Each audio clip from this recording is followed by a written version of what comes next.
नहार रोज की तरह सुबह काम पर निकल जाता है। दादी नहार के घर के बाहर से उसे चुपके से जाते हुए देखती है, चेहरे पर नाराजगी और मन में एक खतरनाक प्लान। उसके दिल में बस यही चल रहा था। जब से रूही नहार के जिंदगी में आई है, नहार की दुनिया ही बदल गई है।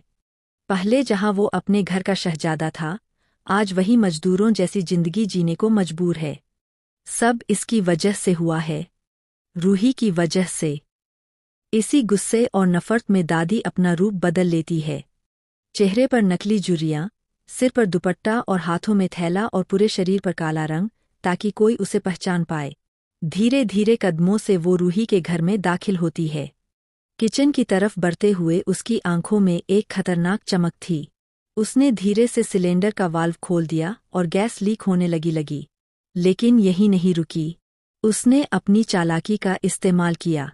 पास रखे कमरे से एक स्प्रे उठाया और पूरे किचन में छिड़क दिया ताकि गैस की गंध पूरी तरह दब जाए। दादी के चेहरे पर शैतानी मुस्कान फैल गई। अब जब ये चूल्हा जलाएगी, तो इसी आग में जलकर राख हो जाएगी।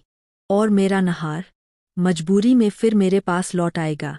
दादी को क्या पता था कि किस्मत ने उसके लिए कुछ और ही लिखा है। इधर काम पर मौजूद नहार अचानक अजीब बेचैनी महसूस करता है। उसके दिल की धड़कनें तेज हो जाती है। और तभी उसकी कलाई से रूही का पहनाया हुआ ब्रेसलेट अचानक टूटकर जमीन पर गिर पड़ता है। नहार घबरा जाता है। ये कैसे हो सकता है? रूही का दिया हुआ ब्रेसलेट अपने आप। कहीं रूही मुसीबत में तो नहीं? बिना एक पल गवाए नहार पसीने पसीने भागता हुआ रूही के घर की तरफ निकल पड़ता है। उधर मासूम रूही बिल्कुल अनजान थी। वो किचन में आई और मुस्कुराते हुए बुदबुदाई, आज नहार के लिए कुछ अच्छा बना दूं। उसने गैस की गंध महसूस ही नहीं की क्योंकि दादी ने पहले ही चाल चलकर स्प्रे कर दिया था। मासूमियत से उसने माचिस उठाई और जैसे ही तीली जलाई, पूरे माहौल में खतरे की सरसराहट गूंज उठी। दोस्तों, अगर आपको भी लगता है कि दादी रूही और नहार को चैन से जीने दे तो आपन हमारी वीडियो को लाइक करके कमेंट में आई सपोर्ट रूही लिखिए। उसी पल दरवाजा जोर से खुला। नहार पसीने में लथपथ, जोर से चीखता हुआ अंदर आया। रूही रुको! उसने दौड़कर रूही के हाथ से जलती तीली झपट ली और दूर फेंक दी। रूही सहमकर नहार को देखने लगी। नहार ने बिना कुछ कहे उसे अपनी बाहों में कसकर थाम लिया। अगर मैं एक पल भी देर कर देता, तो सोच भी नहीं सकता। रूही की आंखों से आंसू छलक पड़े। डर और राहत दोनों मिलकर एक गहरी भावना में बदल गए। लेकिन तभी नहार की नज़र किचन के पीछे कोने में पड़ी। वहां एक अजीब सी औरत खड़ी थी, चेहरा ढका हुआ।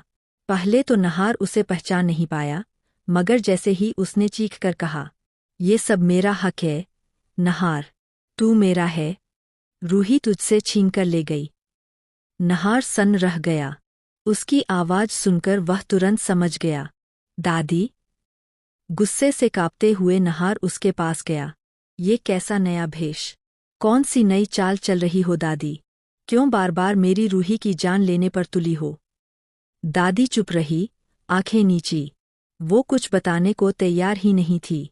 नहार ने सख्त आवाज में कहा, अगर आपने सच नहीं बताया, तो अभी पुलिस बुलाता हूं।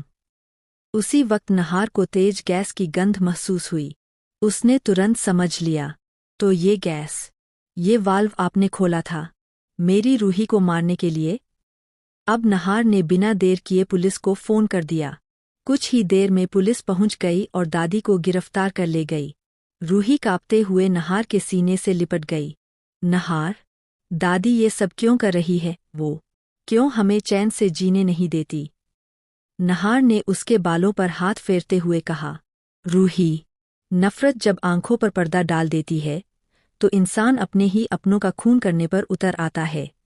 लेकिन खाटू श्याम जी सब देख रहे हैं। जो दूसरों के लिए गड्ढा खोदता है, वो खुद उसमें गिर जाता है। रूही रो पड़ी, मगर उसके दिल में अब एक बात और गहराई से बैठ चुकी थी।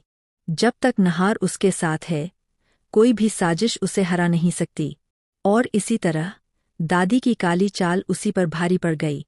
नहार और रूही का रिश्ता और भी मजबूत होकर सामने आया। कहानी अब और भी दिलचस्प होगी। क्योंकि अगले कदम में पूरा परिवार दादी की सच्चाई से रूबरू होने वाला है।